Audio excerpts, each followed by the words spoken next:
বন্ধুর মতো বন্ধু এরকম একজন হলে যথেষ্ট। আমি জানি, আমি সব রেডি করে রাখছি। রেডি করে রাখছিস মানে? দর্শক, এরকম বন্ধু পাওয়া আসলেই ভাগ্যের ব্যাপার। এই ভিডিওটা যারা প্লে করছেন, আমি মনে করব সম্পূর্ণ ভিডিওটা দেখা আপনাদের উচিত। দেখুন বন্ধু হয়ে বন্ধুর জন্য কি করে। আমাদের বর্তমান সমাজে এরকম মানুষ খুঁজে পাওয়া যায় না। কি রেডি করে রাখছিস তুই? এই নে তোর বাপের জমিনের দলিল। আমি দলিলের জন্য আসছি, তুই বুঝলি কিভাবে? বুঝুম না? তুই আমার বন্ধু না, আমি তোর মনের কথা সব বুঝতে পারি। কিন্তু বন্ধু, এটা তুই ফিরাই দিলে তো তোর অনেক সমস্যা হবে, তাই না? না, সমস্যা হইব না। সমস্যার কি আছে বন্ধু? এই জমিটা 20 বছর আগে তোর বাবাই আমার বাবাকে দিয়েছিল। আসলে আমাদের সমাজে বর্তমানে এরকম মানুষ পাওয়া যায় না ভাই, পাওয়া যায় না। ভিডিওটা দেখেন, আপনারা না টেনে এই ভাইয়ের কথাগুলো একটু শুনেন। আশাবাদ করি খাওয়ার জন্য তোর বাবা এই জমিটা দেওয়াতেই আমরা খুব সুখী ছিলাম তখন। এই জমিটা এখন তোর কাছে আমি ফেরত দিতেছি কেন জানিস? এখন তো তোর সমস্যা, আর তোর বাবাও তো বলেই গেছে যদি আমার ছেলে কখনো সমস্যায় পড়ে তাহলে যেন জমিটা ফেরত দেয়। এই জন্যই জমিটা আমরা ফেরত দিচ্ছি। আমাদের এত যাবৎ অনেক উপকার হচ্ছে। আপনাদের সমস্যা, আপনারা এখন এই জমি নিতে পারেন, আমাদের কোনো সমস্যা নাই। কত সুন্দর কথা। সবই ঠিক আছে বন্ধু, কিন্তু এই যে তুই বললি এই জমিটা দিয়ে তুই তোর এতদিন সংসার চালাইছিস, তাহলে সেটা যদি তুই আমাকে দিয়ে দিস। তার বাবা তাদেরকে তাদের জমিটা দিয়েছিলেন, তারা আবাদ করে অনেক বছর ধরে খেয়েছে। এখন তাদের বিপদের টাইমে সেই জমি সে ফিরাই দিচ্ছে। দেশ তারা তো সংসারটা কিভাবে চলবে? তুই কিভাবে বাঁচবি বল তো? আমি বলি কি, এটা কি না দিলে হয় না তোর? সি সি সি, কি বলছিস তুই? তোর বাবার দেওয়া জমি তুই ফেরত নিবি না? এই জমি তো আমাদের দরকার নেই এখন। তুই তো বিপদে আছিস। তুই নাকি ফ্ল্যাট ফ্ল্যাট তৈরি করবি। তুই যদি ভালো থাকিস তাহলে তো আমাদেরই ভালো। আর আমাদের কথা তুই চিন্তা করিস না।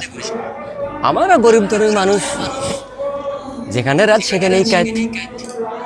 দর্শক, ভিডিওটা না টেনে সম্পূর্ণ দেখবেন। আমি বারবার করে বলতেছি, আপনি আজকের এই ভিডিওটা দেখলে অনেক কিছু শিখতে পারবেন, অনেক কিছু জানতে পারবেন। তবে তুই ভালো থাকিস সেটা আমরা চাই। কি নিয়ে যা বন্ধু, আমাদের কোনো দুঃখ নেই। তুই শান্তি থাকলে না আমাদেরও শান্তি। আরে চাচা, আপনি আমার এখানে কেন? আমি তো আপনার বাড়ি থেকে যাচ্ছি। আমি তো বললাম যে আমি আপনার বাড়িতে যাব, আর আপনি এখানে আসছেন। আপনি তো জানেন যে আমি এখানে আসছি। চাচাকে আমি ডাকছি। দেখেন তো চাচা, ও ওর বাবার জমি বুঝে নেবে, অথচ ও বুঝে নিচ্ছে না। কেমন না বিষয়টা? মুরব্বী মানুষ, আমি ওকে ডাকছি, উনি কি না থাকলে হয়? আমি চাচ্ছি ওর বাবার জমিটা আমি ওকে বুঝে দিই, সেজন্যই আমি মুরব্বীকে ডাকছি। দেখো রাজ্জাক, তুমি যে কাজটা করলে না, খুব ভালো কাজ। কত সুন্দর কথা যে তোমার বাবার জমির দলিলপত্র আমি তোমাকে বুঝাই দিচ্ছি, আমি একজন লোক রাখতেছি। মানে এরকম মানুষ, এরকম বন্ধু আসলে কি বর্তমান সমাজে পাওয়া যায়? করলে ওর আব্বা তোমার আব্বাকে জমিটা দিয়েছিল, আর সেই জমিটা তুমি ওকে 20 বছর পর ফেরত দিলে। এটা তো এক মহত্বের কাজ। এই কাজটা এই যুগে কয়জনে করে বলো?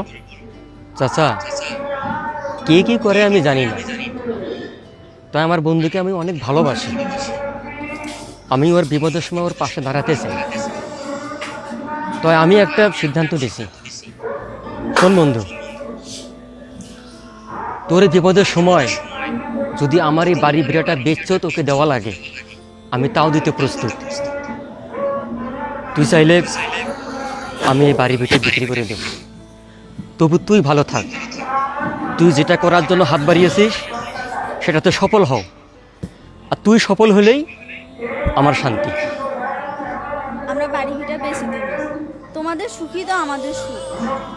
আজকে তোমাদের দয়ায় তো বাইচে আছে, তো তোমাদের এই বিপদে যদি আমরা পাশে না দাঁড়াই তাহলে আমরা কেমন মানুষ? ঠিক আছে ভাই, আমি মানি যে একসময় বাবা আপনাদেরকে এই জমিটা দিয়ে গেছিল এবং এখান থেকে আপনারা অনেক ফসল ফলাইছেন, আপনাদের অনেক উপকারে আসছে।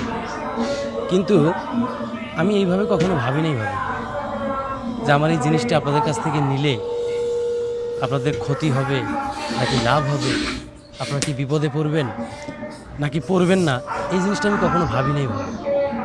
চাচা, আমার কাছে কেন জানি মনে হচ্ছে আমাকে মনে হয় সিদ্ধান্তটা একটু চেঞ্জ করা দরকার। কারণ রাজ্জাক যেভাবে কথাগুলো বলছে ওনাকে ওর বাড়ি ভিটাও বিক্রি করে আমাকে দিবে।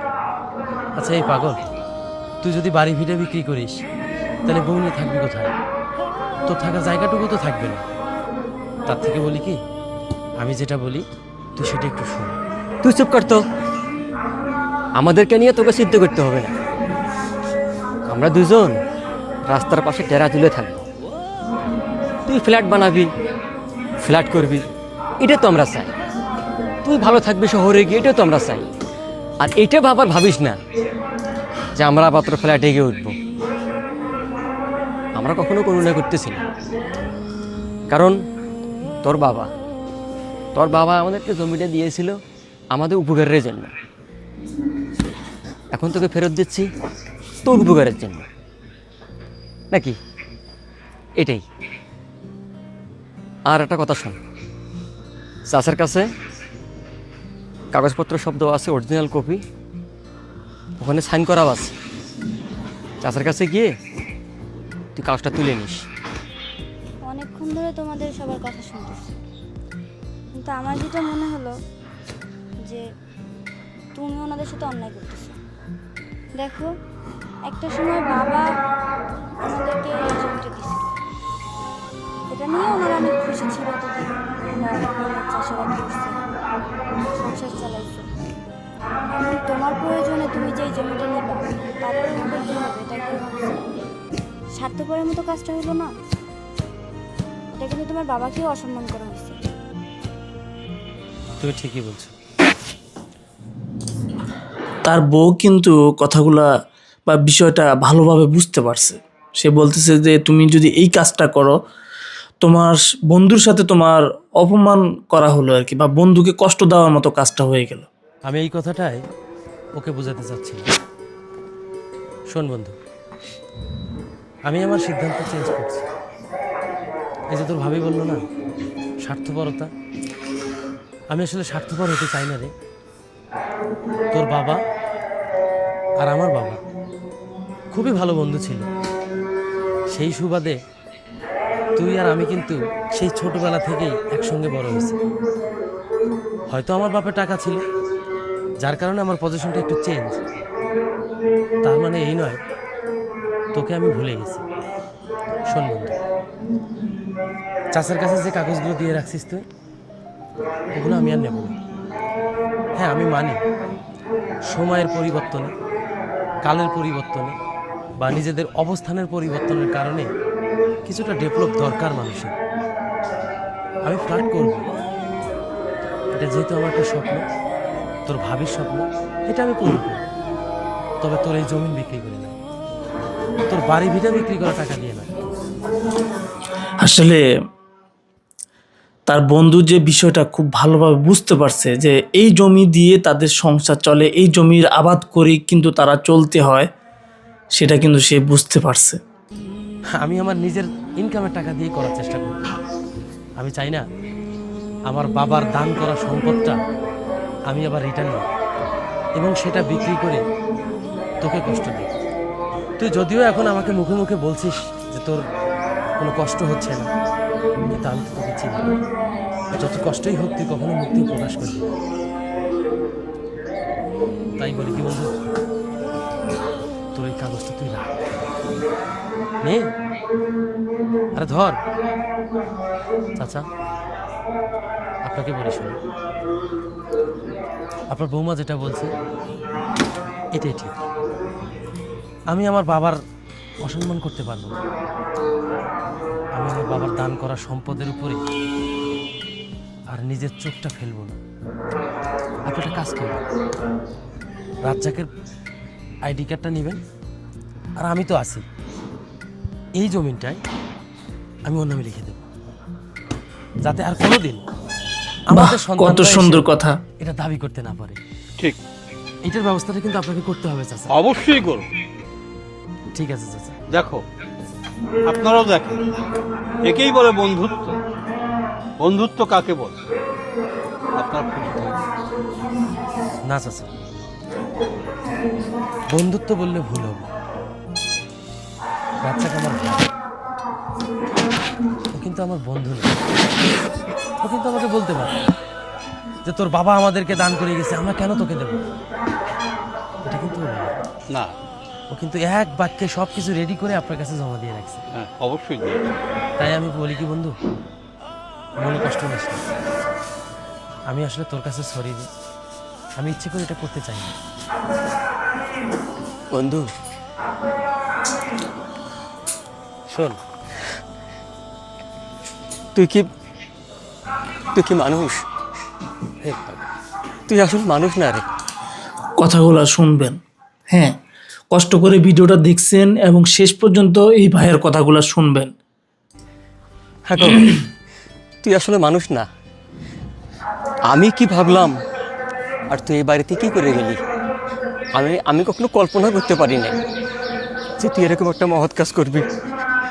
তুই আসলে মানুষ না রে, তুই আসলে মানুষ না, শোন শোন শোন শোন রাজা, তুই আসলে মানুষ না। শোন ভাই, আমার কথা শোন। বল। আমি কিছুই করি, সব কিছুর জন্য ক্রেডিট যদি দিতেই হয় তোর ভাবিকে দে। কারণ আমরা কিন্তু একটু আলাপ করেই আসছিলাম দুইজনে যে আমরা কি করব, কিন্তু যখন দেখলাম যে তুই কোনো ধরনের প্রশ্ন ছাড়াই এক বাক্যে তুই আমাকে বাবার জমিনটা ফিরাই দিচ্ছিস, তাই তোর মনের ভাবগুলো বোঝার জন্যে এতক্ষণ আমরা তোর কথাগুলো শুনছি। রূপুর, এবার খুশি তো তুমি? ভাবি, আমার কথা যদি কোনো রাগ করে থাকেন আমাকে মাফ করে দে। না ভাই, মাপ চাইবো না। শোন, আগামীকাল মঙ্গলবার রেজিস্ট্রি অফিসে দলিলটা পার হবে, ঠিক আছে? তুই চাচার সঙ্গে অবশ্যই আসবি। এখন অনেক সময় দেরি হয়ে গেছে রে, আমাদের আবার অন্য জায়গায় যেতে হবে। ভাইজান, আপনারা আজকে আমাকে বাড়ি খাওয়া দাওয়া করে তারপর যাই। না না না ভাবি, না না না, এই দুপুর চলো, অন্য এক সময় আমরা আসবো, ঠিক আছে বন্ধু? কেমন হয় না? না না, সমস্যা নাই, তুই থাক, চলো। দর্শক, এরকম বন্ধু পাওয়া আসলে ভাগ্যের ব্যাপার। আমাদের বাপ দাদারা আসলে এই জায়গা জমিন কিন্তু বিভিন্ন মানুষকে দিয়ে রাখে, বা সেই জায়গা জমিন কিন্তু হদিসও পাওয়া যায় না। আর তার বন্ধুটা, এই যে দেখেন, তার বন্ধুটা আসার সাথে সাথে সে বুঝে ফেলছে তার জমিটা ফেরত দেওয়া লাগবে। সে কিন্তু ফেরত দেওয়ার জন্য কাগজপত্র যা আছে সব কিছু কিন্তু রেডি করে তার হাতে দিয়ে দিছে, কিন্তু সে মহৎ। এরকম বন্ধু আসলে বর্তমানে খুঁজে পাওয়া যায় না। যাই হোক, এইরকম গল্প আমাদের কাছে অনেক আছে, আমরা যেগুলো প্রতিনিয়ত আপনাদের মাঝে আপলোড করব। বিশেষ করে এই যে যাকে দেখতে পাচ্ছেন, ইনি হলো আমার ফ্রেন্ড ডিরেক্টর। উনি এই গল্পগুলো বানান সবসময়, এত সুন্দর বা এত সামাজিক যে গল্পগুলো সেগুলো সে কিন্তু বানিয়ে থাকেন।